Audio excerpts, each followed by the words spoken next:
Lauren's words stung, but I wasn't about to let her see it. She didn't even give me a chance to process what she was saying before she started her next set of manipulations, her words cutting through the tension like a well-practiced script. You know, she started with a smirk that made my stomach twist. My mom used to talk about how your dad lost my mom. It wasn't about love, it was about control. My dad had his way, and your mom, well, your mom did what she had to do, didn't she? I didn't want to hear this. I didn't want to hear about my parents, about her parents, about anyone right now. But I didn't interrupt. Lauren, seeing that I wasn't playing along, pushed forward. You think this is a betrayal, don't you? But really, it's just the way things work. You're like your dad, too proud to let anyone lead, too caught up in your own sense of being right.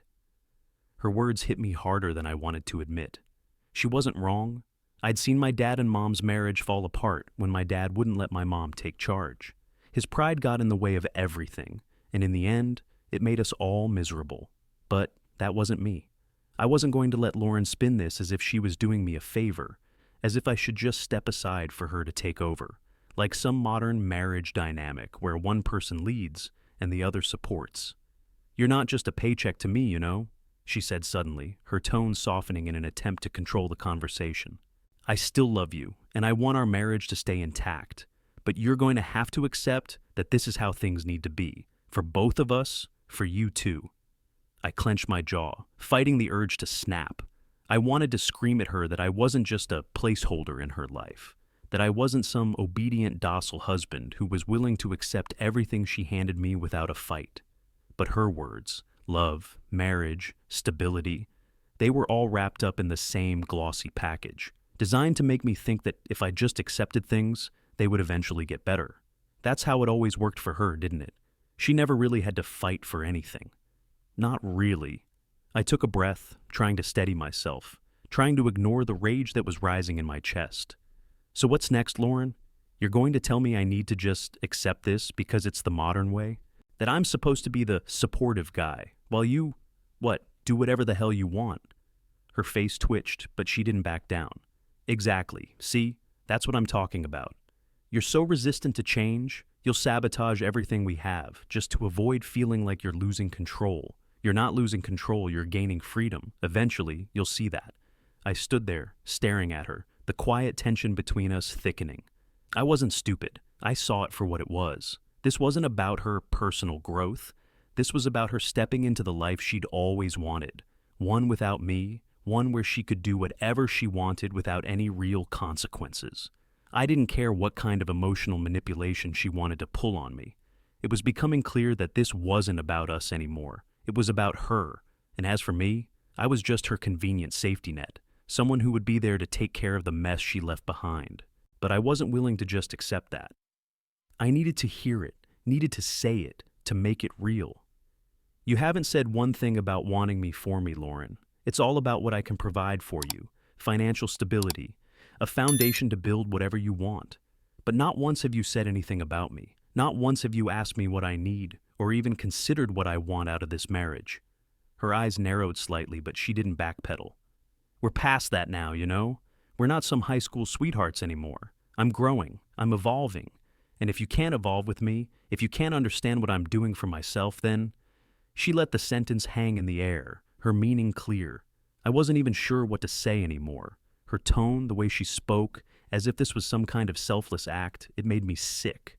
She was evolving, yes, but she was leaving me behind. I had spent years being the man she wanted me to be, trying to build a life that would support her, our kids, everything, and now, I was just a part of the scenery, a fixture in the background. Her words still echoed in my head. You'll see. It's easier if you just accept it. She was right about one thing. If I did accept it, if I did let her take control, I'd be nothing more than a placeholder. And that wasn't who I was. I stood up straight, meeting her gaze one last time. I'm not your backup plan, Lauren. I'm not here just to pay the bills and take care of things while you go off and play your little power games. I'm not here to be your placeholder. She looked at me for a long time, searching my face as if she expected me to back down. But I didn't. I couldn't. Do what you need to do, I said, voice steady. But know this, I'm done with being the guy who just follows along with whatever you want. I saw a flicker of something, surprise maybe, regret in her eyes, but she didn't say anything. Instead, she turned, walking toward the door, as if this conversation was already over. And maybe it was for her, but for me, it was just beginning.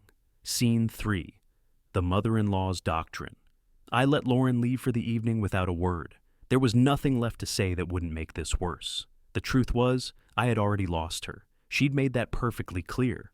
Now, I was just biding my time. I pulled my phone from my pocket as I sat down on the couch, fingers hovering over the screen. I wasn't sure what I was hoping for. Maybe some sense of clarity, maybe some reassurance. What I got was Janice, Lauren's mother. I dialed her number, my finger pressing the buttons a little harder than I intended. The phone rang once, twice, 3 times. Finally, she picked up. Hello? I took a deep breath, trying to sound casual, trying to sound like everything was fine. Janice, hey, it's me. Well, it's about time you called. What's going on? You've been quiet lately. Her voice was a little too cheerful for my taste, considering everything that had just gone down.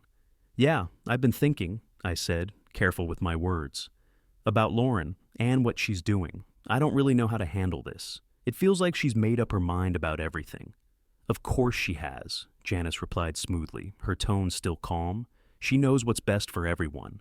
Don't you get it? This is the way things work. You're just fighting it because you don't understand.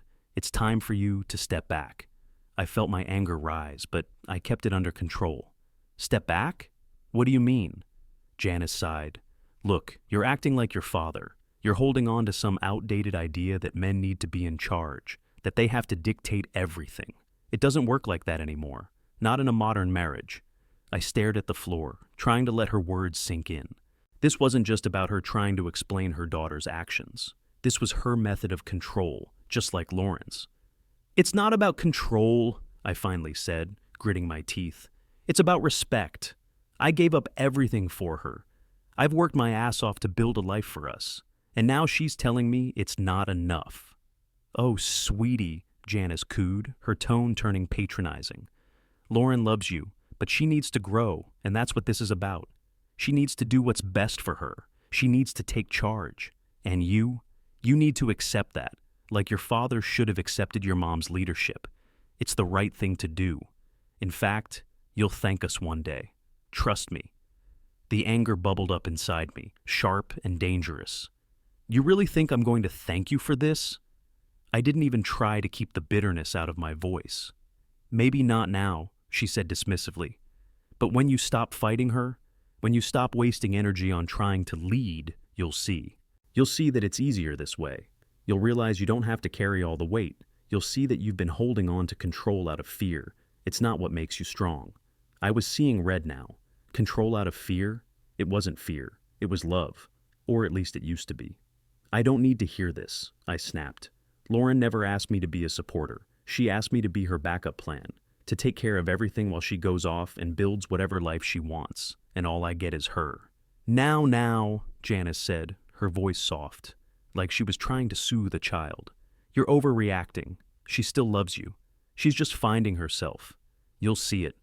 She'll come back to you once she's grown, once she's learned to lead, and you'll be there for her, supporting her. You'll thank us. I cut her off, my mind racing. You're not getting it. Lauren hasn't been honest with me about anything. She's made up her mind, and you're just backing her up because it's easier.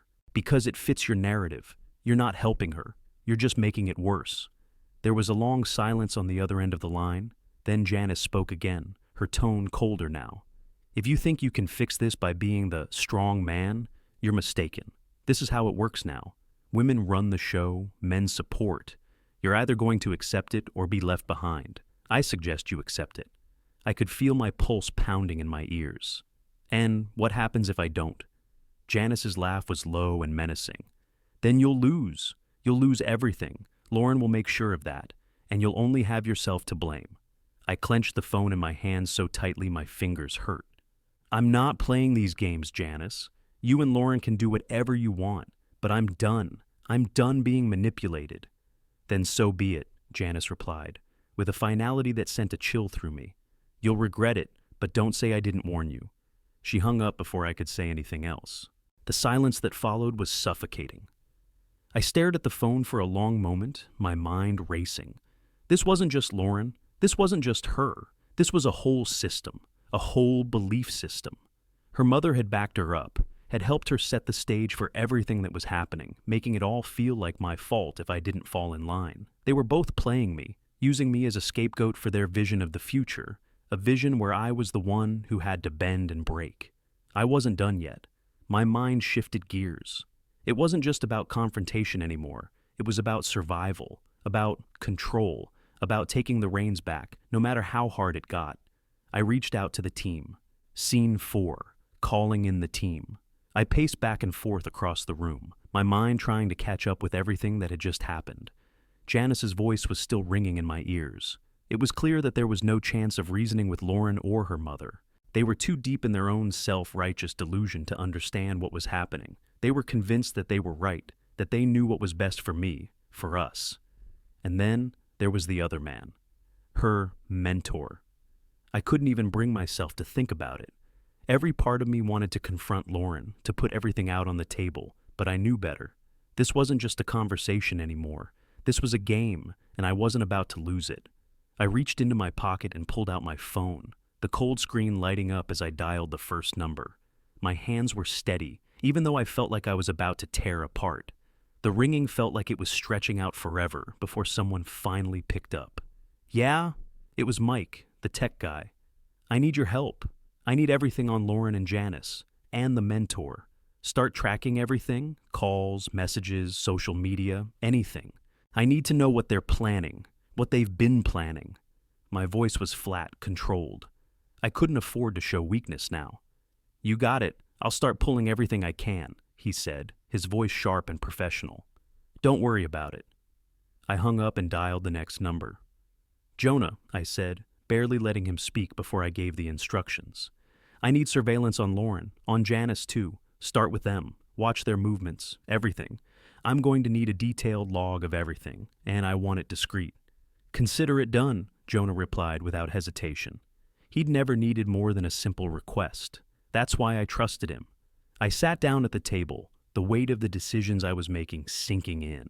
This wasn't some petty argument. This was my life, my kids' lives, and the future I was going to build without her. The next call was a bit trickier. I picked up the phone again, dialing a number I hadn't called in years. A long pause before he answered. Talk to me. It was Rick, an old buddy from the Army who had the resources I needed. Rick, I need a private flight. I'm making moves, and I need a way to get my kids out of the country fast. No questions asked. You in? My voice was rough, even to my own ears. Of course. I'll get a plane lined up for you. Where are you going? His tone didn't even change. He was used to me asking for the impossible. Doesn't matter, I replied, the coldness settling in. I'll let you know when I'm on my way. I need everything done quietly. You got it. Anything else? No, just stay ready. We move when I give the signal. The next call was to someone who had a different kind of skill set.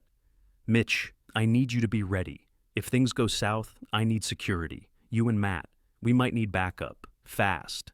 I'll be ready. Just give the word, Mitch said, his voice firm. I hung up and stared at the phone for a moment, letting the weight of everything settle. This wasn't just about fighting for control anymore. This wasn't just about Lauren or even Janice. This was about me making sure my kids and I had a life, free from the manipulation, the lies, the constant games. For the next few days, it felt like I was existing in a world where time didn't move fast enough. Every moment was consumed by watching Lauren, watching Janice, and watching her mentor. I couldn't afford to slip. My team was on it, tracking their every move, pulling every bit of information they could find. I wasn't sure what I was expecting to find, but it didn't take long before the pieces started to fall into place. The phone records, the messages, there it was. Proof that Lauren and Janice had been planning this for months. The mentor was more than just a mentor. He was the catalyst for everything that was happening, and Lauren had been playing a very dangerous game. She had set this entire thing up. Her absence wasn't for her personal growth. It was for something far darker, more calculated. I ran my fingers over the papers in front of me, everything I had gathered, the recordings, the call logs.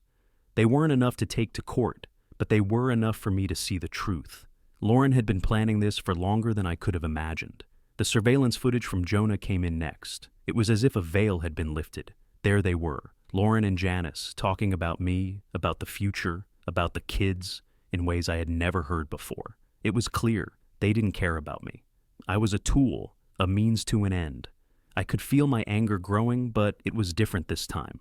This time, I wasn't angry for the sake of it. I was angry because I was finally seeing the full picture, seeing just how far they were willing to go. I knew what I had to do next. I couldn't waste any more time. I made the final call. Mike, you ready? We move tomorrow. I didn't need to say anything else. He understood. Scene 5. The last night at home. I stood in the living room, feeling the weight of the last few days pressing down on me.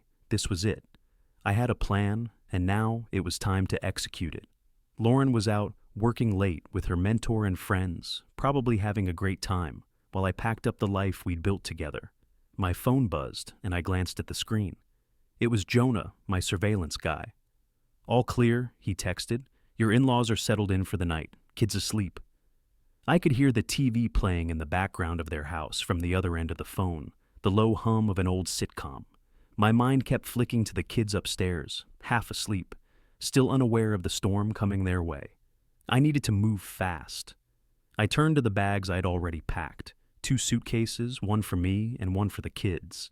I'd thrown in some sentimental things, the toys they loved, a few family photos. The rest of the stuff, it didn't matter. I couldn't take everything with me, but I had the essentials, their comfort, their security. I looked at the clock, 9:42, 6 p.m. Lauren wouldn't be back until after midnight. I had plenty of time, but every second felt like a countdown to the rest of our lives. I sent one final message to my team. We move at 10:40 sharp. Be ready. The weight of what I was doing sat like a boulder in my chest. It didn't matter that I knew this was the right move. It didn't matter that I'd been planning this for days. The fact was, I was about to rip everything apart. Our house, our family, our lives, gone. And in its place, I'd build something new, something that was mine. I walked upstairs, the sound of my footsteps soft against the hardwood floor. My kids were tucked in the guest room, still sleeping soundly. Liza, my daughter, was curled up with her favorite stuffed animal, her face peaceful in the dim light. Max, her older brother, was sprawled out on his side, his arm hanging off the edge of the bed. I watched them for a moment, my heart twisting. How was I going to explain all of this to them? I shook my head, forcing the thought aside. It didn't matter. They were safe now. That was all that mattered. I took a deep breath and turned to leave, but then I hesitated. I glanced back at them, my kids, the only thing that kept me grounded right now. I had to do this for them. It was the only reason I hadn't completely broken down yet. The clock ticked closer to 10 p.m., and my phone buzzed again. It was Rick, the guy who was handling the flight arrangements. Plane's good to go. You'll be in the air in 45 minutes. Let me know when you're ready. I let out a breath, steadying myself. No turning back now.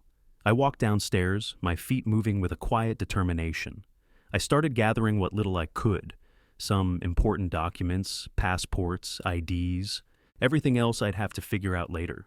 Then I checked the final details. My car was parked out of sight, in a garage a few blocks down. My buddy Matt had already set up a diversion, a motel booking with a different name. That would throw them off the trail for at least a few hours. We couldn't afford to be found right away.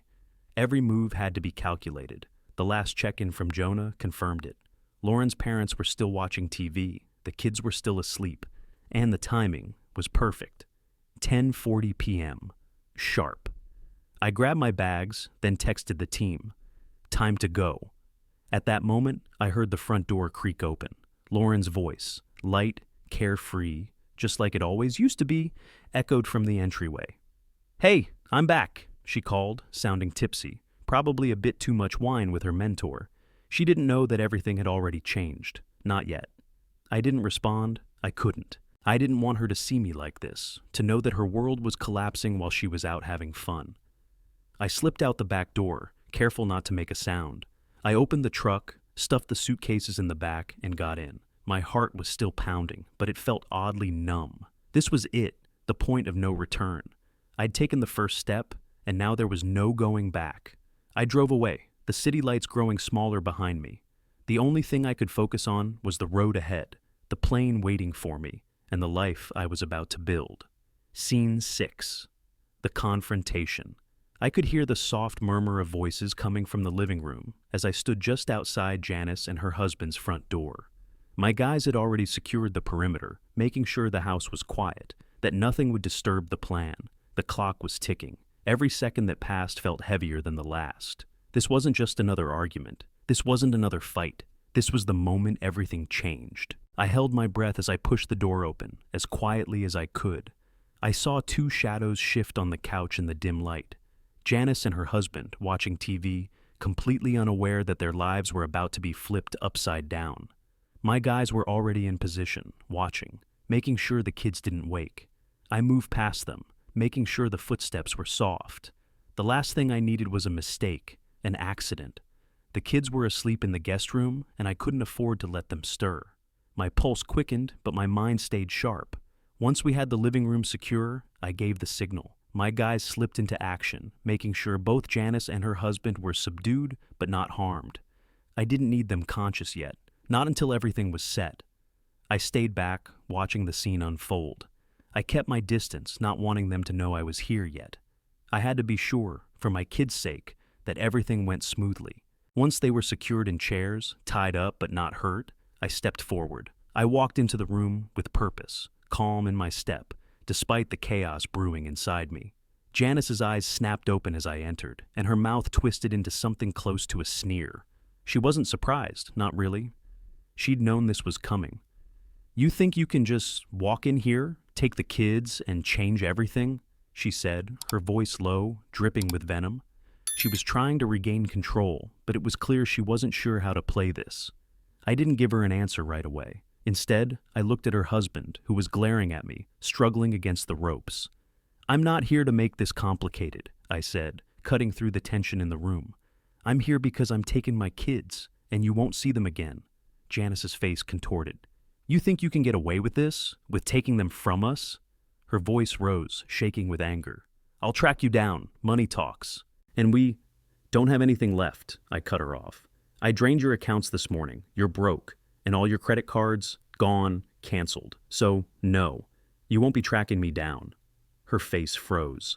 The anger was still there, but there was something else now. Fear. She was realizing in real time how badly she had miscalculated. "And Lauren?" she asked, voice tight. I let out a dry laugh. "Lauren's about to find out exactly how much of her perfect little plan is falling apart. I'd say she's going to be quite the surprise when she realizes she won't even have the money to pay for that house of hers anymore." I took a step closer, leaning in just enough for her to hear me clearly. "You three can figure out your own survival now. I'm done being the fool you all thought I was." Janice's husband finally spoke up, his voice hoarse from the struggle. "You won't get away with this. You can't just disappear with them." I raised my eyebrow at him. "Watch me." For a moment, the room was silent. Janice glared at me, but there was no more mocking, no more bravado. She was scared now, and she knew it. She knew that once I had my kids, they were mine. There was nothing they could do about it. I stood there for a second, letting the gravity of the moment settle in. Then, without another word, I turned and headed for the door. My guys followed, making sure the house was locked down, securing our escape route. This was the part that felt the strangest, the silence. The silence of what came next, after everything I'd just done. I wasn't sure if it was relief or just the quiet before the storm, but either way, it was too late for regrets. Janice's voice followed me as I left, but it was already distant, just a faint echo behind me. "You'll regret this," she called after me, but I didn't look back. I didn't need to hear it. My only focus now was my kids. They were still asleep, unaware of what I had just done and what was about to happen next. Scene 7. The extraction. The kids stirred lightly as I walked into the guest room, the glow from the hallway spilling across their faces. Max's soft breathing filled the silence, and Liza, curled up in her blanket, shifted her head slightly as if still caught in a dream. "Time to wake up, guys," I whispered, the urgency of the moment pressing in on me. I didn't want to shake them awake, but I had no choice. This wasn't just a trip. This was everything. Liza blinked her eyes open first, groggy and confused. "Dad," she mumbled, her voice thick with sleep. "What's going on?" "We're going on a big trip," I said, my voice as calm as I could make it. It wasn't a lie. Not exactly. But this trip wasn't going to end the way she might think. Max's eyes fluttered open too, but he didn't say anything right away. He just looked at me, his young face still clouded with sleep and confusion. The bags at the foot of the bed seemed to catch his attention first, and his eyes widened. "Are we going somewhere far?" "Yeah, bud," I said, sitting down on the edge of the bed, keeping my voice steady. "We're leaving for a while. I've packed everything. We've got everything we need." "Mom's coming with us?" Liza asked, her voice small, uncertain. I hesitated just a beat too long. The lie didn't come easily. "No, sweetheart. We won't be seeing Mom for a while." Max, still half asleep, sat up, rubbing his eyes. "Where are we going?" I smiled at him, trying to keep it warm. "To a place where we can start fresh. A new beginning, just the three of us." They didn't press any further, probably too tired to fully grasp what was happening. They got out of bed, still moving slowly, and shuffled over to the suitcases I'd packed earlier. Liza's hands found her favorite stuffed bear, and Max picked up his toy truck from the bedside table. They were small things, but they mattered more than anything else right now. I watched them for a moment, their excitement building as they began to get dressed. There was a strange calm in me, something I hadn't felt in months, maybe longer. I didn't know if it was the quiet relief of taking control or the sheer weight of what I was about to do, but for once, I didn't have to wonder what trap was waiting for me around the corner. I turned my attention back to the task at hand, mentally ticking through everything I had to do. We couldn't afford to leave anything to chance. I grabbed the car keys and gave a quick check of the bags. Everything was packed, everything was ready. My phone buzzed. It was Matt. "All clear," he texted. "Your car's parked a few blocks away, and the motel check-in went without a hitch. You're good to go." I nodded to myself. Time to move. The kids had finished dressing by now, looking curious but still too young to grasp the full weight of what was happening. I didn't have the luxury of time to explain it all to them, not the way I wanted to. They didn't need to know everything. They needed to feel safe. They needed to know that their father was taking them somewhere where everything would be okay. I bent down, grabbing their suitcases, and motioned for them to follow me. "Let's go, guys. It's time." They followed me down the stairs, their little feet pattering behind me as I took a deep breath, trying to steady myself. The house was silent. Lauren was still out with her mentor, lost in whatever world she had built for herself. She had no idea that this was happening. She wouldn't understand until it was too late. I slipped out the back door and into the truck, already starting up the engine. I didn't look back at the house as I pulled out of the driveway. The air outside felt colder than I expected, but the adrenaline kept me warm. This was it. The last time I would ever leave that house as a husband. The kids settled into the back seat, barely awake but starting to get excited, their eyes drifting between the windows as we drove. The road ahead was still dark, the stars barely visible in the sky above us. The plane was waiting at the private airstrip, my escape route already set. I could feel them looking at me in the rearview mirror, their eyes filled with questions they couldn't yet voice.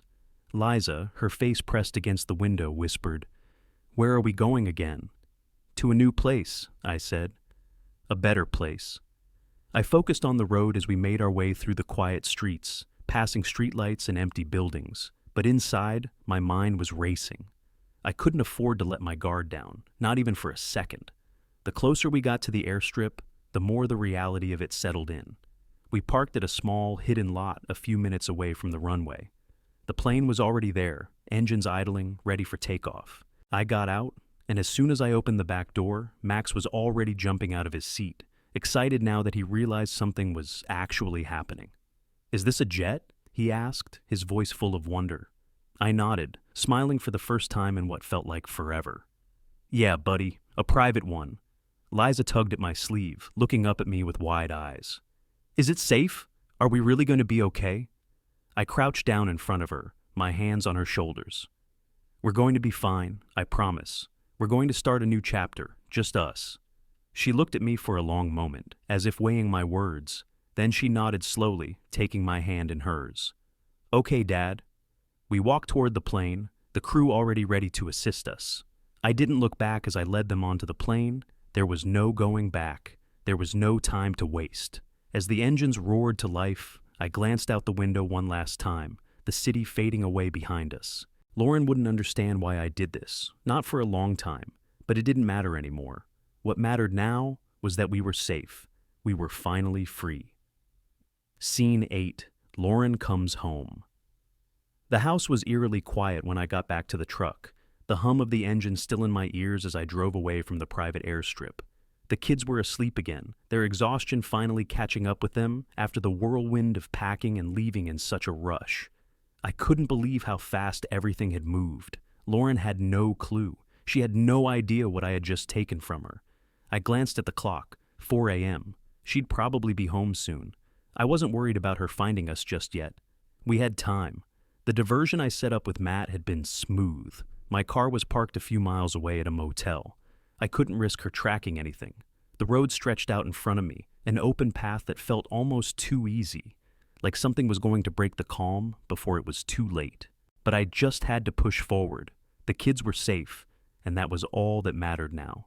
At 4:20 a.m., I got the first call. It was Lauren's number. I let it ring through to voicemail. I couldn't afford to take it yet. She'd probably be wondering where I was, assuming I was just pissed off, maybe off for a few hours to cool down. I could almost hear her tone in my head. "Don't be dramatic," she'd say. "Come on, don't make this harder than it has to be." I shook my head, pushing the thought away. It didn't matter anymore. The phone buzzed again, and this time it was a text. "Where are you? What the hell is going on?" I exhaled, tension slipping into my muscles as I drove through the winding streets, heading for the hotel where I'd parked the car. As I pulled into the parking lot, the phone buzzed again. It was another voicemail, this one longer. I didn't listen to it. I couldn't bring myself to hear her voice. I grabbed the kids' bags from the back seat and carried them into the motel room, locking the door behind me. They'd wake up soon, and I needed to stay focused. I couldn't let them see how torn I still felt, how twisted the situation had made me.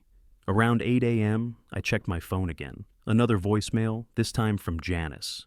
Her voice was shaky, but I knew her too well. She was probably just trying to get a handle on the situation, trying to make sure I didn't slip up. I ignored it. There was nothing left to say. By noon, Lauren's panic was starting to set in. Another call. I finally picked it up. "Where the hell are you?" Her voice was rough, the kind of voice that only came when someone was genuinely rattled. She wasn't playing the calm, collected game anymore. "I know you're pissed, but this isn't like you." I didn't respond right away, letting her hear the silence on the other end of the line. "I'm not going to play games with you," she finally said, her words clipped, angry. "You can't just disappear and leave me with this mess. You think I won't come after you?" I almost laughed. She really thought she still had control. "You don't get to make the rules anymore," I finally said, my voice cold, firm. "I've made my decision." There was a long pause, and I could almost picture her on the other end, pacing around the house. I wasn't there anymore, and that was eating at her. "You can't just do this," she said, her voice faltering. "I still love you. We can fix this. We just need to talk. You'll see. It's better this way. You don't have to fight me." I stood up from the chair, walking to the small window in the motel room. The day outside was clear, but it didn't feel like a fresh start. Not yet. "You don't love me, Lauren," I said, cutting her off. "You never did. You love what I do for you, what I give you. You love the security, but not me. Not the man I am. This whole thing, it was a transaction to you. You've been planning it for months." Silence.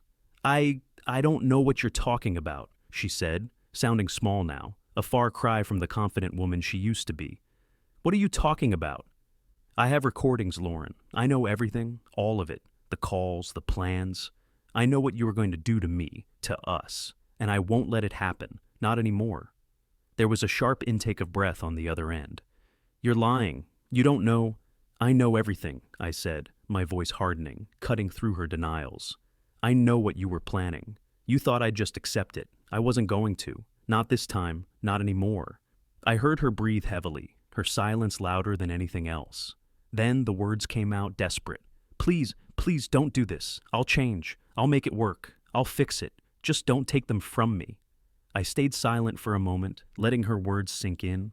She didn't get it. She never would. This wasn't about fixing things. It wasn't about playing the game anymore. "You've been playing me for too long, Lauren," I said quietly, my resolve hardening. "I'm not going to let you keep doing it." I heard her choking back tears on the other end, but I didn't care anymore. She'd had her chance. I know what you were planning for me. I'm not your backup plan. You don't get to call the shots. Not anymore. I could feel her trying to hold on to the thread of control she thought she still had, but I wasn't going to let her. I'm done. You're not going to win this. And with that, I hung up. I leaned back against the window, letting the silence wash over me. The hardest part was over. She had no more power over me, and with that, I finally felt the weight lift. Scene 9, the final call. The phone buzzed again, pulling me from the haze of the long night. Lauren, her number. I didn't want to pick it up, but I had to. This was the last thing I owed her. One last conversation. I swiped to answer, letting it ring through, just enough time to feel in control of the situation. "Hello," I said, keeping my voice flat. She didn't waste time. "Where the hell are you?" Her voice was shrill, panicked. She was losing it, and I could hear it. The calm, confident woman I'd known was gone. She was unraveling. "What's going on? You can't just disappear, you can't—" "I did," I said, cutting her off, my tone sharp. "I'm done, Lauren. You don't have kids anymore. They're with me now. You'll never see them again." The words fell from my mouth like stones, each one heavier than the last. It wasn't easy, but it was necessary. There was silence on the other end. I could hear her breathing, shallow, frantic. You're lying," she finally gasped, trying to regain control. "You can't do this. You're not thinking straight. You can't just take them like this. They need me. You know they do. Her voice cracked, and I felt a small, almost imperceptible part of me falter, but I didn't let it show. "I'm not lying, Lauren," I said, my voice as cold as it needed to be. "You never saw me for who I am.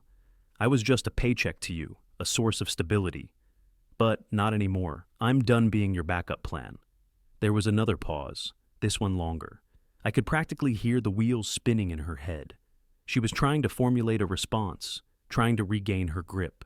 "You're just being petty. You'll see. You'll regret this. I love you. I love the kids," she pleaded, her voice cracking again. Don't tell me you love me now," I snapped. "You never did. Not really. Not the way that matters. This was always about control, about what I could give you. You thought I wouldn't fight back, but here we are. I'm not playing your game anymore." The words felt final, but she wasn't done. Not yet. "You're making a mistake. I can fix this. I'll change. I swear. You don't have to do this. I'll do anything. Anything, just come back." Her desperation was palpable, but there was no warmth, no connection anymore. It was all a manipulation, and I wasn't falling for it. "I'm not coming back," I said, the finality in my voice clear. "And don't think you're going to pull that 'I'll change' crap. I know exactly what you were planning, Lauren. I have everything. The recordings, the calls, all of it." My words hit like a slap, and I could almost hear her recoil.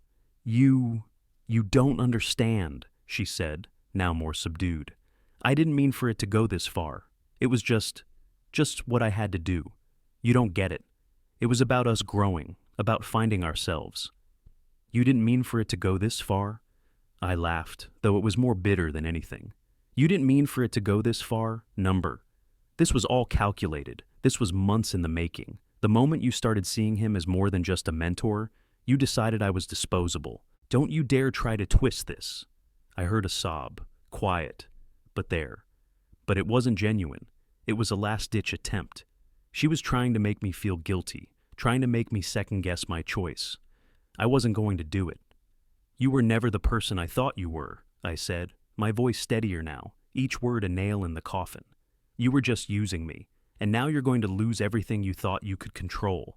I'm taking the kids, Lauren. They're mine now. You can't trace us. You're not going to track me down. Not this time." The silence stretched out. I let it hang in the air, giving her time to process. When she finally spoke, it was different, soft, almost pleading. "You think you can just take them and disappear? You think you can keep them from me? I'll fight you for them. I'll take you to court, and I'll win. I always win." "You won't," I said, my voice low and even. "Because you're not the one in control anymore. I have everything, Lauren. I know what you planned for me, and you'll never get a chance to carry that out." Her breathing came faster now, sharp. You're lying about everything. You wouldn't—" "I'm done," I said, cutting her off for the final time. "This is over. You don't get to rewrite this. We don't have a future anymore. You can't manipulate me anymore, Lauren. This is the end. I paused, the weight of the moment settling in my chest. You're never going to see us again. I ended the call before she could say anything else. The sound of her voice, so broken, so lost, it had no hold over me anymore. I'd made my choice. There was no going back now. The air felt lighter, almost liberating. But it didn't feel like victory, not yet. I had made sure she couldn't hurt me anymore, but the road ahead was still long. There was still work to do. I sat back in the chair and looked out the window, feeling the weight of everything I'd just done. This was it, the final break. The old life was gone. There was no coming back from this, and I was okay with that. For the first time in a long while, I wasn't waiting for the next trap. I wasn't waiting for the next scheme. We were free. Scene 10. A new start. We landed a little after 10 a.m.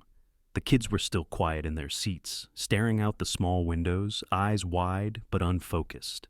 I could feel the subtle tension in the air, like they were still waiting for something to change, something familiar to bring them back to the life they knew. But it wasn't coming. That life was gone. The plane taxied to a private hangar, the sound of the engine slowly winding down until everything was silent. I took a long breath, reminding myself that this was what needed to happen. This was the first step. The kids started to stir, Max leaning forward to peer out the window. "Where are we, Dad?" he asked, his voice cracking with curiosity more than worry. I smiled faintly, looking out at the unfamiliar landscape. We're in a new place now, new country, new start. Liza didn't say anything at first, just leaned her head against the cool window. But she glanced at me, her expression still confused, a little unsure. "Is Mom coming here?" she asked, her voice small. I didn't know how to explain it to her, not without causing her to question everything. "No, honey, we're not going to see Mom anymore. Not for a long time." I paused, keeping my voice steady. "But we're going to be okay. We have everything we need here." Max's brow furrowed as he turned toward me. "But what about Grandma and Grandpa? What happened to them?" "They'll be okay too," I said quickly. I didn't want them to think about that part. "But they won't be coming with us either. It's just us now. We're going to start fresh." It hurt to say it, to know that I was stripping away everything they knew to give them this new life. But there was no other choice. They'd adjust. They had to. The doors to the plane opened, and the cool air from outside rushed in. The bright sun of the new country hit me as we stepped off the plane. The air smelled different, clean, a little salty from the coast nearby. The kids followed me silently, hands clutching their bags, and I led them down the small stairs to the waiting car. The driver, a tall, quiet man who didn't ask questions, opened the door for us. Inside, everything was pristine and quiet. There was a deep calm now, one I hadn't felt in a long time. It wasn't relief exactly, more like the pause before the storm. We were safe for now, but I had no illusions. There would be things to figure out, things to learn. It wasn't going to be easy, but I had to believe it was the right move. The city was smaller than I expected, quiet in a way that felt peaceful. The roads were empty, the streets clean, and lined with small, colorful buildings. It looked nothing like the chaos I'd left behind. No traffic, no reminders of Lauren, no more games. Max leaned forward in his seat, eyes wide as he looked out the window. "What's this place called?" I glanced at him in the rearview mirror, catching his curious expression. "It's called Soria," I said, the name unfamiliar but comforting. "We're going to start here. We'll figure out everything as we go." Liza stayed quiet, her head resting against the window again, watching the city pass by. I reached back, gently brushing her hair from her face. "You okay, kiddo?" I asked, my voice soft.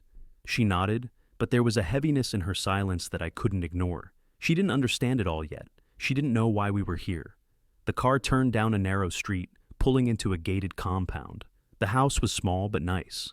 A simple one-story place with a small garden out front. It wasn't a mansion, but it would do. It would be our home. "We're here," I said, turning around to look at them. "This is where we're going to live now?" Max looked at the house, still processing. Liza didn't say anything, just stared at the front door with wide eyes. I could see them both trying to make sense of everything, trying to fit it into the tiny boxes their minds had built for how life worked. But there was no fitting this into any box. This was different. It had to be. The driver helped us with our bags, leaving us standing on the doorstep. The sun was already beginning to set, casting a golden hue over the house. I took a deep breath, trying to absorb the moment. This was where we would rebuild. Max finally broke the silence. "Do we have to go to school here?" I smiled a little. "Yeah, tomorrow. I'll show you around. It'll be a new adventure, okay?" Liza looked up at me then, her face still a little pale. "Will we be okay here?" I crouched down to her level, looking her in the eyes. "Yeah, we'll be okay. It's just us now, and I'm going to make sure we're okay. I'm not going to let anything happen to you." She nodded, and I could see her starting to believe it, just a little. "Okay," she whispered, almost to herself. I stood back up, glancing at Max. "What do you think?"